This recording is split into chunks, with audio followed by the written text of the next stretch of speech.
If you have been on social media lately, mostly TikTok, then you've come across this trend where women are asked whether they would rather be stuck in the woods with a bear or a man. With most of the women who are asked the question, the answer is pretty simple. Rather be stuck in a forest with a man or a bear? Bear. Men are scary. With a bear. What I've heard about bears, they don't always attack you, right? Unless you like fuck with them. So maybe a bear. Depends what man, but probably a bear. Oh, 100% a bear, which is like terrifying to say, but definitely a bear. Some men are very scary out there. A bear. I would say a man. I'll choose the bear. The reasoning behind the choice of a bear over a man is pretty simple. Misandry. Men are horrible, men are constantly doing horrible things to women, and as such, a woman in the woods is more afraid of being stuck with or meeting a man in the woods as compared to a bear. And yes, it is all men, until it is no man. Realizing that myself and other women are saying bear because we would quite literally rather die. And then we have some people saying, well, not all bears, just because one bear did it doesn't mean that all bears would do it. You shouldn't be scared of all bears. Let's get a lineup of bears and you show me which one I should be fucking scared of. In this Target right now, you point out to me which men I should and should not be fucking scared of. Well, I don't know. Exactly. At least a bear wouldn't fucking show videos and photos and dap up their buddies after. At least a bear couldn't say the words, well, she liked it, she asked for it. A bear would probably leave you alone even after you were dead. To get most bears to leave you alone, all you have to do is scream loud enough. Can't say the same. Women are asking their guy best friends, their boyfriends, their husbands, their fucking fathers, and they're all saying the same thing. Why do you think that is? Bears don't grasp the concept of wrong and right, but you know who does.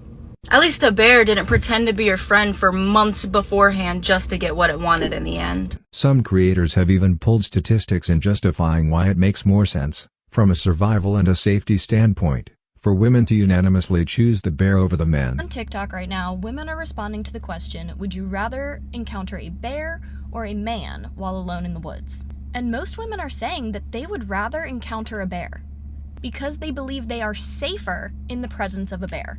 The 750,000 black bears in North America unalive less than one person per year on average. Men aged 18 to 24 are 167 times more likely to unalive someone.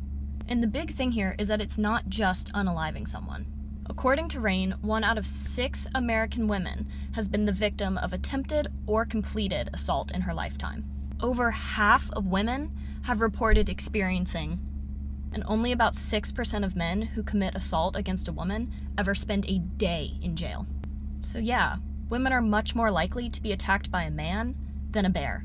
And the worst thing a bear can do is unalive you. We need to work harder as a society to make women feel safer by creating a culture of believing and supporting our survivors. Interestingly, some men jump onto the female bandwagon and are also part of those bringing men down.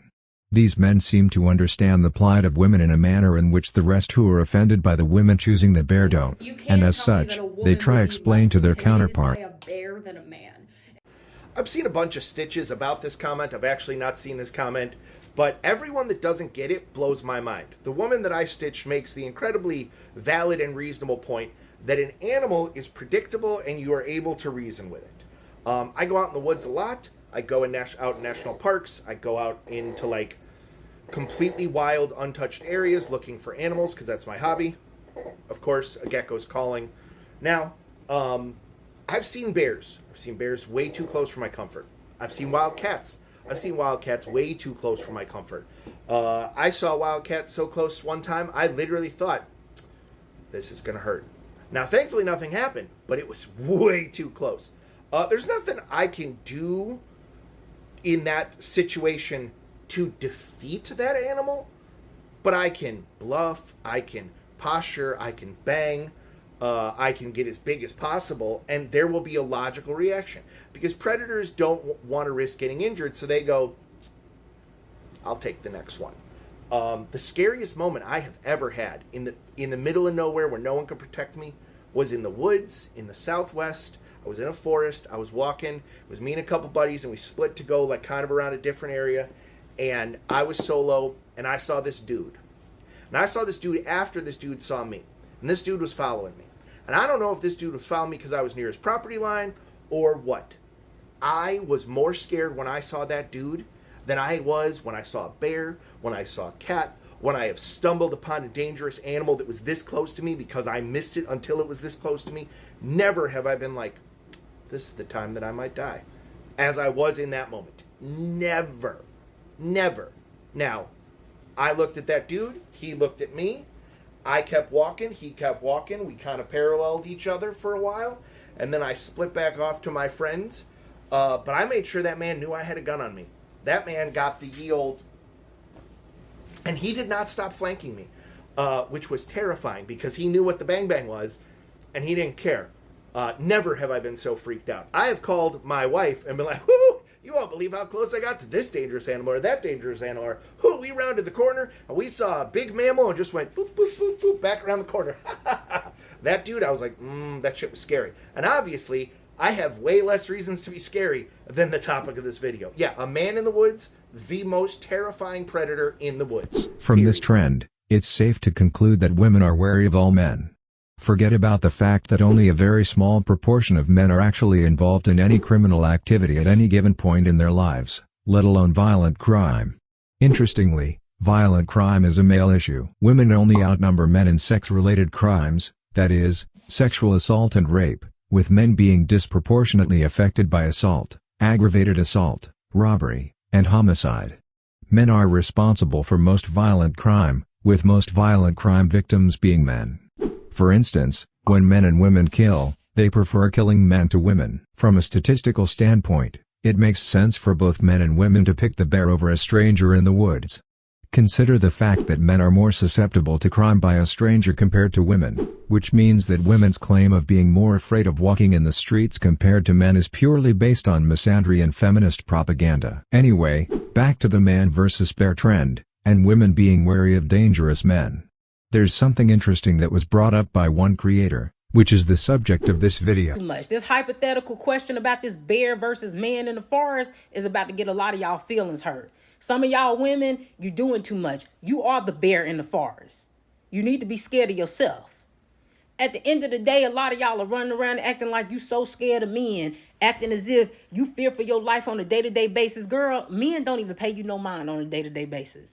You go to the mall, they ignore you. You go to the store, they ignore you. You go to the club and the lounges with your homegirls and they talk to everybody but you. Men ain't worried about you. You could be in the forest with a bear and a man and you got a better chance of the bear wanting to smash. It's almost comical listening to a group of women who invite strangers from dating apps to their house to smash on the first day are scared of men. I can't tell the way y'all be getting pregnant by strangers. Men who last names you don't even know. Men who mama you don't meet until the baby shower. I can't tell you scared of these men. Not the way you be out here giving out your address so freely and letting them come over there and Netflix and chill. The way you be going over their house when you don't even know them. Jeffrey Dahmer would have a field day with this generation and somehow y'all scared of men. You scared to be in a forest with a man? Be for real. Y'all are comical. Nobody even takes you serious at this point because you're a joke. Every time you get on this internet and open up your mouth, it's a contradiction and you're a joke. For a normal human being, it is often the case that you would understand where most of these women come from, until they start contradicting themselves. It's always easy to point an accusing finger on men calling them all sorts of names until we get to this guy, Wade Wilson. You see, this guy is a serial criminal, with these crimes being spread out the 2010s before he was finally arrested in 2019. The arrest that led to the current case in question. Wade Wilson has an extensive criminal history. Records show since 2010 he's been arrested more than 20 times throughout the state of Florida with charges like burglary and trespassing, also fraud and assault. He's even spent time here in the Palm Beach County Jail. He called me the day he got out of jail recently. Kelly Matthews last spoke to Wade Wilson in August of this year after he was arrested in July for sexual battery and abuse towards another girlfriend at the time. Those charges were later dropped after Wilson spent a month in jail. Earlier this week, investigators arrested the 25-year-old yet again in Southwest Florida, this time for burglary and battery. Matthews says she isn't surprised. He was arrested for robbing me. In December, he robbed me and took off with a friend of mine to Texas.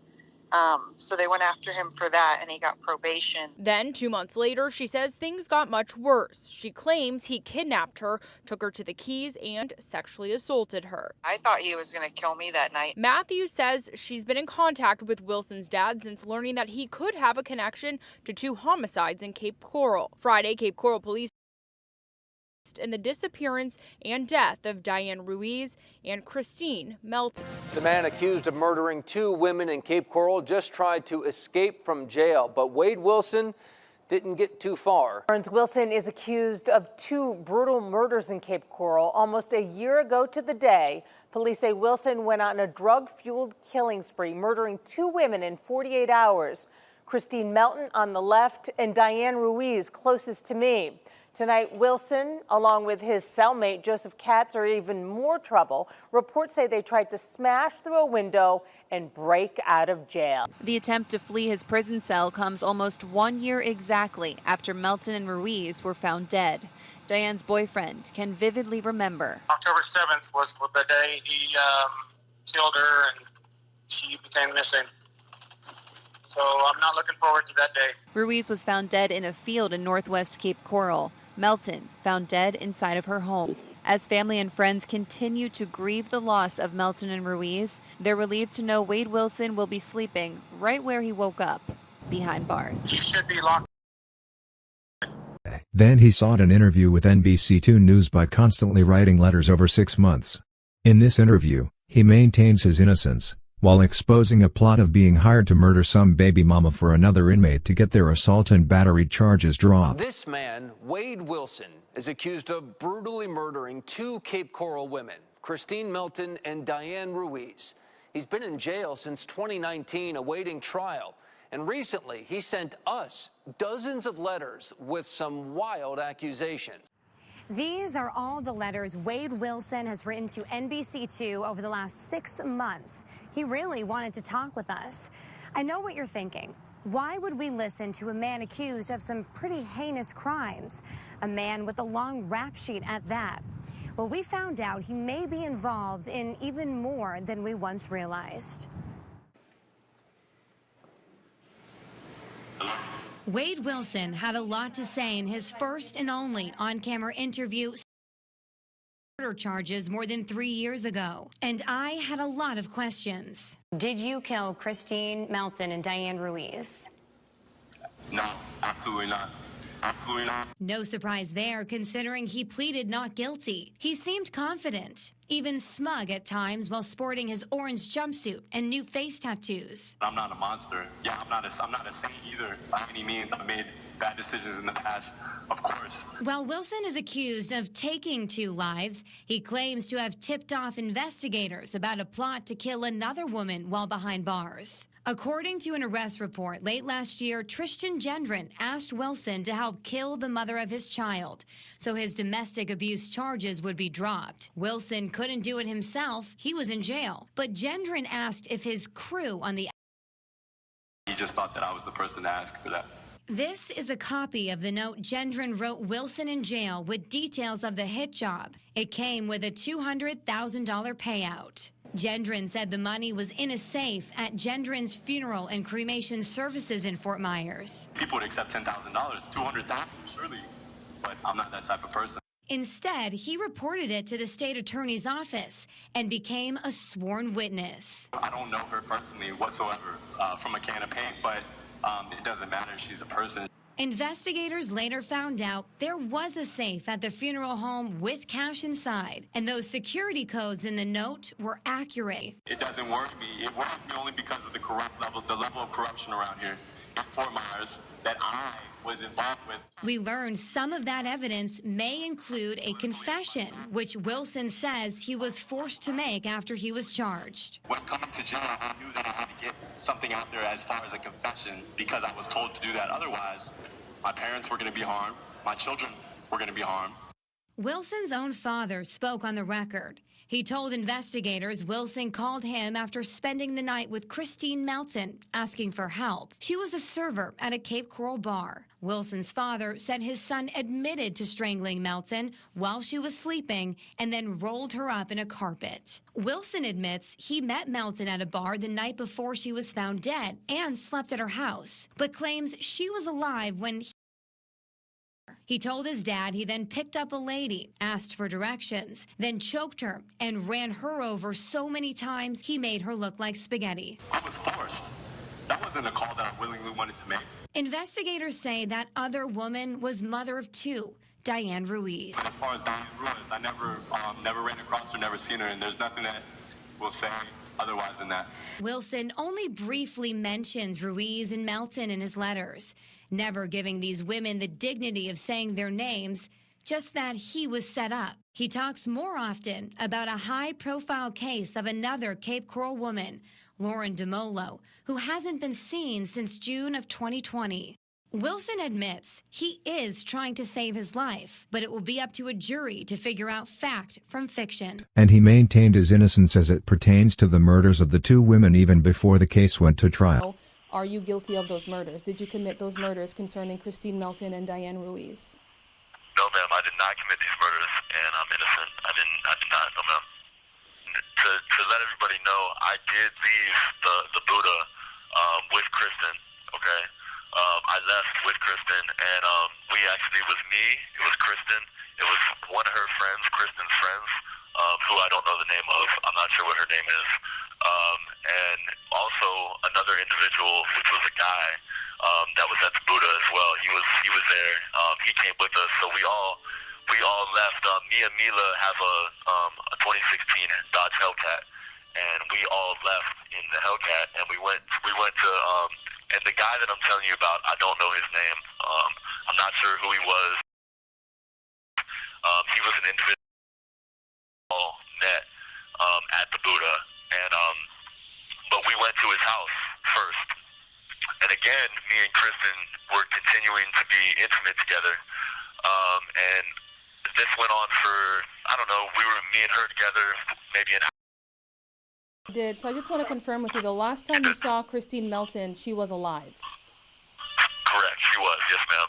And this was around, like I said, when I left her house, this was around either 5 or 6, one of the two. I'm not entirely sure, but it was early morning, definitely. To ask, Mila said that when you met up with her in Christine's car, that there was a physical altercation, that you beat her. Are you going to tell us any more about that? Can you confirm that? Are you going to admit to that? I don't want to talk about that at the moment. Yeah, I don't want to talk about that. I can tell you this much. I didn't beat her. I can tell you that. So 4 or 5 months ago, Mila, she pressed charges against me, saying the same thing that I guess she's saying now. And just to let you know, actually 4 or 5 months ago, she went to the state attorney's office and she filed to dismiss the charges because they were untrue. Yeah, why did you have Christine's phone with you when you left to go find your car? The reason that I had her phone was because, first of all, she said I could take it. That was the first thing. She didn't mind. I could take her car. I could take her phone. Because I needed to call Mila, because Mila wasn't, it's the spa that we meet up at, and she was not there, obviously, and so I had to be able to call her to talk to her, ask her where she was, can we meet up at the spa, and I don't have my own phone. I don't actually have a phone, so that was the reason behind that. Gotcha. Confirm something at the end there. Sure. So you were able to find our house. Did you just return the car and leave the phone inside and walk away? How did that work out? I was unable to find her house. I was not able to find it. So what did you do with the car and her phone? Well, I drove to, like I said, I'm not from here, so I'm unfamiliar with the territory, but I drove to a friend of mine's business, which I'm sure everyone knows about. I mean, you guys have been reporting it, everyone's been talking about it, so it's nothing new. I mean, you already know, I went to his business and I sat there with the view. Obviously, you're saying, did I have anything to do with these two murders? Are they tragic? Yes, they are. did I have anything to do with them? No, it's not. And is it tragic that I'm sitting in jail and people honestly think that I'm a monster? Yes, it is. That's wrong. But so the second half of the story is I was driving around looking for Kristen's house. Okay, and so I'm driving around at this point in time around Cape Coral, and yes, I did run into Diane, and yes, I did meet her, and yes, I did see her, but I didn't have anything to do with her death. The only thing that had happened was with her death. For directions, trying to kind of like get a general view of where I was at, because now at this point I'm in Cape Coral looking for Kristen's house. I can't find her house. I know what it looks like. I vaguely know what the streets around it look like and the houses around it look like, but I don't know how to get there. But now I have another issue. You know, Mila is not answering the phone. She's mad at me. She's upset. She doesn't want to answer the phone. So I'm kind of stuck a little bit in Cape Coral, and can't. I could find my way back, but it was a problem. I was having trouble with directions, to say the least. And Diane, I asked her for directions, and and she was trying to help me figure out where I was. First of all, asked her how to get back to Fort Myers, and just, you know, where I'm at. She helped me out with the directions, and then she actually asked me for a ride. She was going to work, I believe, and she had asked me for a ride. So I gave her a ride, and it was a short, I mean, it wasn't even far that I had given her a ride, maybe a 5-minute drive. And I dropped her off, and I believe that it was at a bus stop, so I believe that she was getting on the bus, and that was it. So you dropped her off, and again, the last time you saw Diane Ruiz, she was alive as well? Yes, she was alive. Yes, correct. Yes, ma'am. In the trial, the certified pathologist described how the victim Diana Ruiz was murdered, especially the external and internal injuries that were noted on her body. What injuries did you note, if any, on the external examination of Miss Diana Ruiz? Sure. Most notably, so she was in the stages of putrefactive decomposition. So her tissues were being decomposed and degrading. She had some evidence of animal or scavenging activity on her body as well. And so portions of her ears and nose were removed already, most likely by avian scavengers. But I could see externally, first and foremost, that she had fracturing of the nasal bone. She also had a laceration underneath her left breast. She also had bruising or hemorrhaging in the skin on both sides of the left and right sides of the body. Was that the extent of the external injuries that you observed? The most significant external. There was, of course, a lot of significant internal injuries. And did you document all these by way of I apologize. She also had, what I didn't talk about was bruising on the back of her left forearm, bruising on the back of her left hand. I can also see that she had a fracture of the fourth finger, the proximal part of the fourth finger, and she also had some bruising on her right arm as well. After you noted these external injuries, did you ultimately document those particular injuries by way of a photograph? I did, yeah. Now, before we get into the internal examination, did you also document the internal examination by and through photography as well? So, his biological father testified of his confession to the killings. First girl, if you could tell the jurors, what did he tell you? He just said he met a girl at a bar. They went back to her house, hung out for a little bit, and then she fell asleep. What did he say happened after she fell asleep? He said he got on top of her and choked her. What name did he call her? Did he refer to her in a derogatory term? He said, I choked that bitch. Okay. And what did he say he did after he choked her? He said he stayed in the house for a little while, and then he rolled her up and was going to try to put her in her trunk, but he couldn't lift her. Did he say why he was unable to put her in her trunk? He said that he felt like rigor mortis had started to set in. And does rigor mortis make your body stiff? You didn't know? I think so. So he just told you that that was the reason that he couldn't lift her and get her into her trunk? Yes, ma'am. And when he said her trunk, it was the trunk of her car he was going to put her in? Yes, ma'am. So what did he tell you he did when he couldn't get her body into her own trunk? He left her there and took her car. What did he say about the second girl? He said he saw her walking down the street and stopped and asked her for directions. And she got in the car with him. What did he say happened once she got in the car with him? He said he reached over and choked her. And did he tell you that he choked her while he was driving? Yes, ma'am. Now, what did he say happened after he choked her? He said he was looking for a place to put her body. Did he find a place where he eventually dumped her body? Yes, ma'am.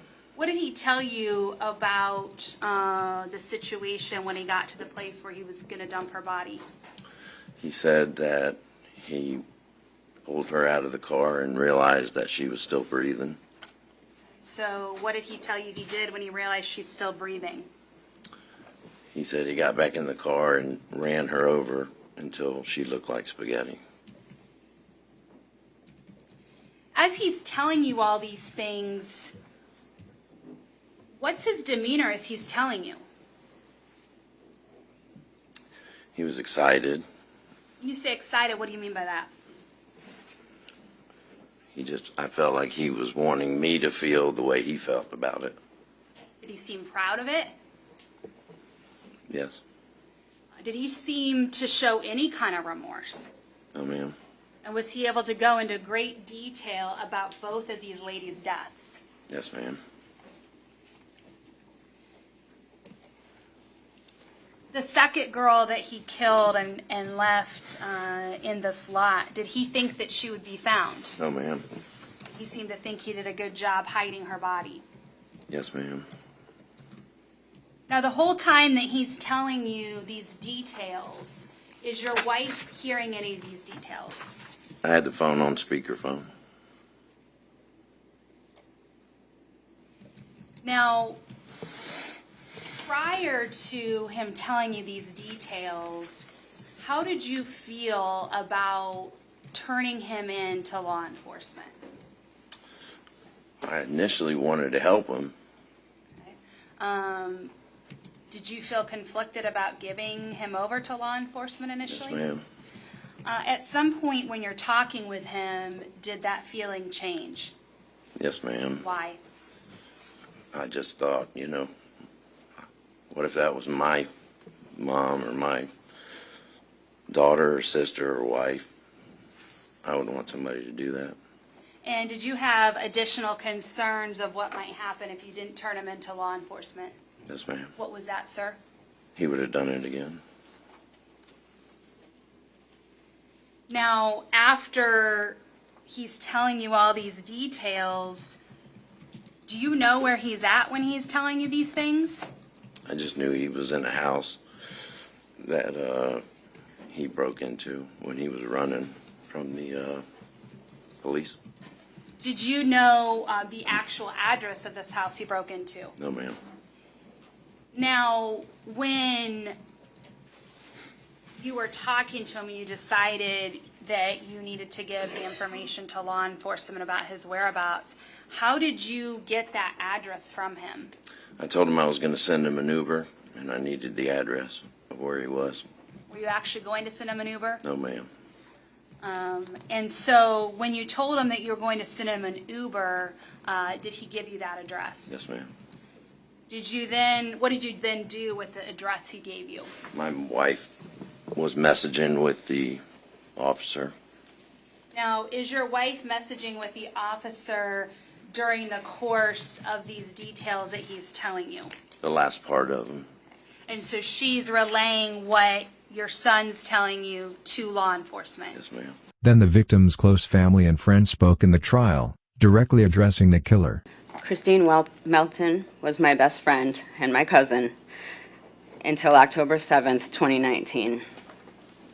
It is my task to describe this beautiful human and to somehow capture Christine in a way that 12 strangers and 2 alternates can understand, using only my words.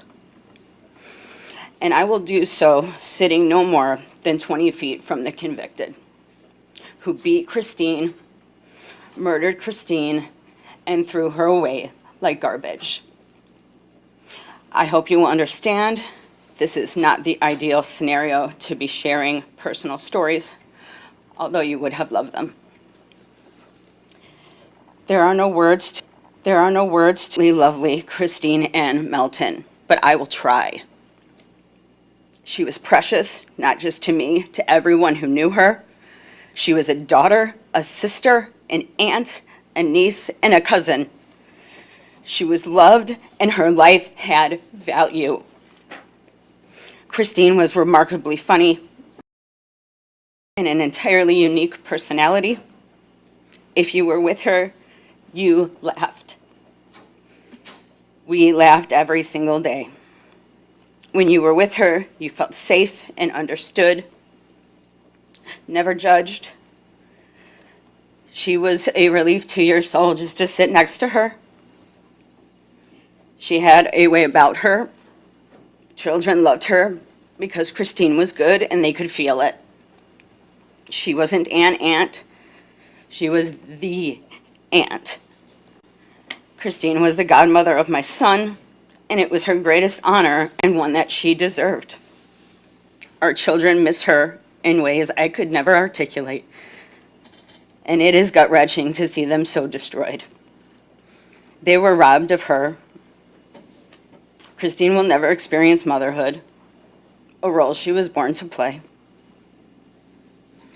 Christine was strong, brave, independent, and loyal. She was the friend you wished you had. She was the friend who got more fired up about your problems than you did. She was fiercely protective and always on your side, even if you were wrong. Christine loved traveling and exploring the world. She would buy plane tickets and figure out the rest later. She loved camping and concerts and Halloween and a themed party of any kind and celebrating life and accomplishments. Christine adored her mother and loved being with her. They were 2 peas in a pod. They were the same and different in all the most beautiful ways. They lived less than 1 block apart in 2019 when this occurred. Every relationship or friendship she had was special because she was part of it. She was a cheerleader to us all. She loved us unconditionally, completely, and with her entire being until October 7th, 2019. Christine's mother has not been at this trial. Once Christine was murdered, she was never the same. How could she be? Her health declined quickly. She left Florida and is now cared for her son in Maryland. Christine's mother is my godmother. She is special just like Christine. When she left Florida, she made me promise to see this trial through, and I have kept that promise. We all have. We have sat through graphic testimony and heard all of the positively gruesome details of how our girl met our end. And I sit here today and I listen, because that's what Christine would have done. She would have sacrificed her sanity to see justice done, and so I have done the same. Losing Christine has been like loving Christine. It's changed the courses of our life forever.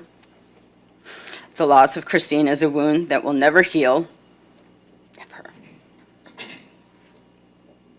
Losing Christine is like losing the sun. It encompasses you and swallows you whole. Death is difficult, loss is difficult, but losing someone to murder is foul and vicious and soul-crushing. With one exception, I would not wish it on my worst enemy. The prosecution has won this trial, but I assure you, the family, friends, and loved ones of Christine Ann Melton have only lost. My name is Zane Romero. I'm a 19-year-old college student going for my bachelor degree in graphic design. I'm Diane Ruiz's youngest child. I was only 14 years old when she passed. Just starting my freshman year of high school, she was so excited to see me grow up. And so proud of who I was growing into. She supported me in all my dreams and only tried to help and uplift me when taking on new risks and challenges. My father unfortunately passed away when I was only 11 years old. My mother was all I had left. I was barely 2 months into my first year of high school when she passed away.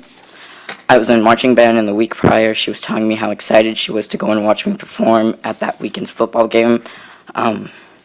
She would have been her first time seeing me perform because that was my first year in that marching band. She never got to see me perform, and I never got the experience of seeing her in the crowd. My mother supported my dreams and only ever wanted me to succeed in life. She always reassured me that my life wasn't going to end if I got a C in math. She always made sure that all the hard work I was putting into my education wasn't going unnoticed. She would always show up with random gifts that helped me and succeeded in my life for what I needed. When I was younger, I originally wanted to be a photographer. My mother went out of her way to find me a professional beginner photographer. She knew I wanted to print my photos, and she bought me a printer with photo paper. I no longer have those dreams, but I still constantly use those items. She was raised in a tough home environment and only ever wanted to give me and my brother nothing like that. She wanted us to grow up in a loving home and for us to be happy. My mother was a single mother who only ever wanted not only for her family but everybody around her to be happy. My mother's life dream was to be able to get married and raise her family. She was so close to getting everything she wanted. I was forced to move states to better accommodate for what I needed for my education. I moved far away from Florida because I grew up everywhere with my mom just to have her be stripped away on a random weekday. I tried my best to avoid going back. She was really excited for my future because she knew I was going to achieve big things, and I refused to disappoint her, even in death, because it helps me push on every day. I would like to share some achievements I've been able to accomplish. I did 3 years of marching band. We achieved superiors in the Blue Ribbon all throughout high school. My senior year, I achieved my high school's most principal award. Sophomore year, I won my first scholarship based off of my art portfolio. I graduated high school. I got accepted into all the colleges I applied and also received a full ride scholarship from one. My senior year, I received the John Philip Sousa Award for marching band. I got my driver's license. I received my first car. During COVID, I ran a whole jewelry business for 2 years at 16. I got my first job. I'm getting my first apartment July. I'm a year ahead in my college education, and I have my first internship as a graphic designer. I only listed 13 out of many, both big and small, achievements. All 13 of these achievements my mom didn't get the chance to see me accomplish. My mother will never get the chance to see me get married, get to see me graduate college as a first generation graduate, get to see me get my first real job. During college, I was sent to the ER for the first time. I got into my first car accident, and the only person I wanted to call was my mom, or how she went missing. I trusted my gut so much. Everything told me that she was coming home, and I haven't been able to trust her again. Or how when I was told she was missing while walking home from my bus stop, or how everybody in my town knew that she was dead before me, or how on my 15th birthday I almost killed myself because I couldn't bear the idea without turning 15 without my mom. I lived 5 years without her, and not a single day has gone by where I haven't been able to not think about her. My mother only had love in her, only wanted the best for me, and nothing that happened to her was ever deserved, and she just wanted to live a normal life. Finally, he was found guilty of the 2 murders and sentenced to death. We, the jury, find by a vote of 9-3 that Wade Wilson should be sentenced to death. As to count 4, first-degree murder, Diane Ruiz. We, the jury, unanimously find that the state has established beyond a reasonable doubt the existence of aggravating factor. We, the jury, unanimously find that the state has established beyond a reasonable doubt that the first-degree murder was especially heinous, atrocious, or cruel. Yes. We, the jury, unanimously find that the state has established beyond a reasonable doubt that the first-degree murder was committed in a cold, calculated, and premeditated manner without any pretense of moral or legal justification. Yes. If 8 or more jurors vote for the death penalty, your recommendation must be for the death penalty. We, the jury, find by a vote of 10-2 that Wade Wilson should be sentenced to death. Looking at some of the developments in the Wade Wilson case, it would make sense why women are afraid of men, and women are constantly choosing the bear over a strange man in the woods. It therefore becomes questionable what some of the women's take is as it pertains to this convicted serial killer. Simply put, women are gushing over this guy on the internet. This is what some of these women comments look like, and pay attention to the likes that the comments have. This one says they'll marry him when they grow up. This one says the husband wonders why the song in the background of the TikTok keeps playing. This one is talking about writing him fan mail and paying him some conjugal visits. This one is ashamed for the beautiful man for having done what he did. This one, after running to the comments, finds her peers with the same thinking. This one references those saying they could fix him. This one asks why the bad guys always be looking fine as hell. This one and peers watch the trial for the wrong reasons. This one referencing the whole man versus bear trend and women going reverse on their initial stance. This one going, and why did you get in the van with the stranger? This one being glad she's not the only one having to call the therapist. Women be out here claiming that they're afraid of all men because they're dangerous, until they come across a dangerous man. Then these are the attitudes they hold. Sometimes you actually wonder what these women been smoking. And this creator said these women were walking contradictions. Seems like she wasn't far off.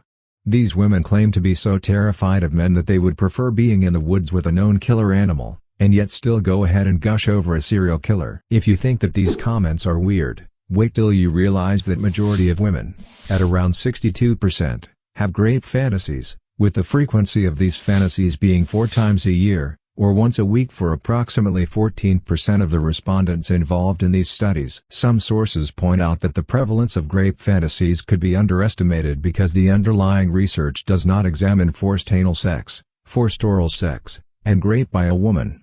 For a sizable amount of women, nearly half of their sexual fantasies involve the theme of grape. These studies point out that 9% of grape fantasies are extremely aversive, 45% are erotic, and 46% are both aversive and erotic.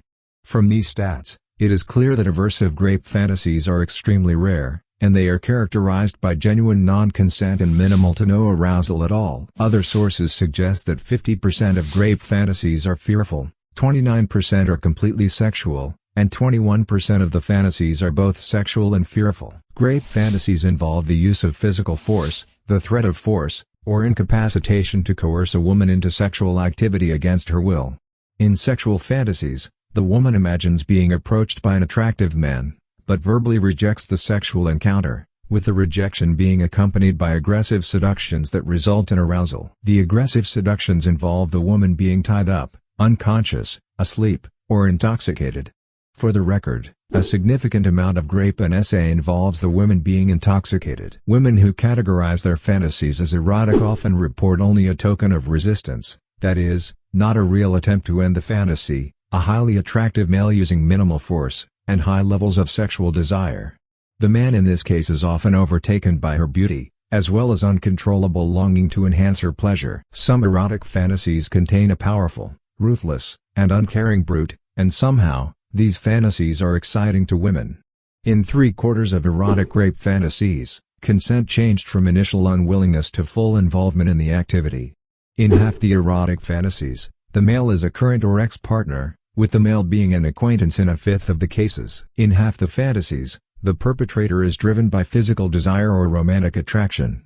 In these fantasies, the perpetrator is the winner, but the fantasizer is not the loser. In fearful fantasies, the man is older, less attractive, and a stranger, with the woman perceiving herself as a victim.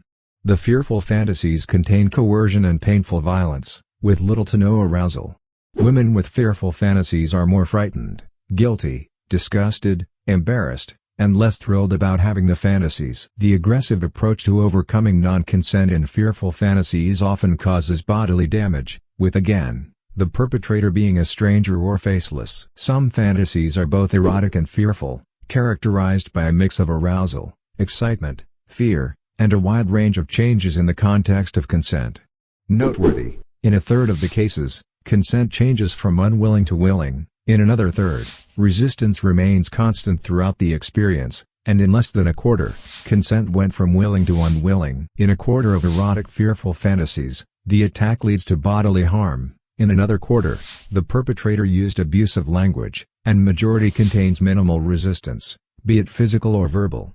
The perpetrator in erotic fearful fantasies is moderately attractive, with the dominant motive being romantic attraction, and less likely to involve the need to degrade the victim. Clearly, there are differences between the sexual and fearful fantasies, with overlaps being the man's status, that is, friend or stranger, the man's age, the man's level of attractiveness, and perceived female innocence. 3 popular explanations are fronted for why women have grape fantasies. First, the fantasies allow women with high sex drives and guilt to avoid the blame and shame that would come with consensual fantasies or actual sexual encounters. Second, grape fantasies offer a pathway to an open and guilt-free approach to exploring one's sexuality. The third, and less popular, explanation of grape fantasies involves attempts to make sense of potential physical situations, often serving as a rehearsal for actual grape situations. This third explanation is less popular because it is associated with equally less popular aversive or fearful grape fantasies as pointed out earlier.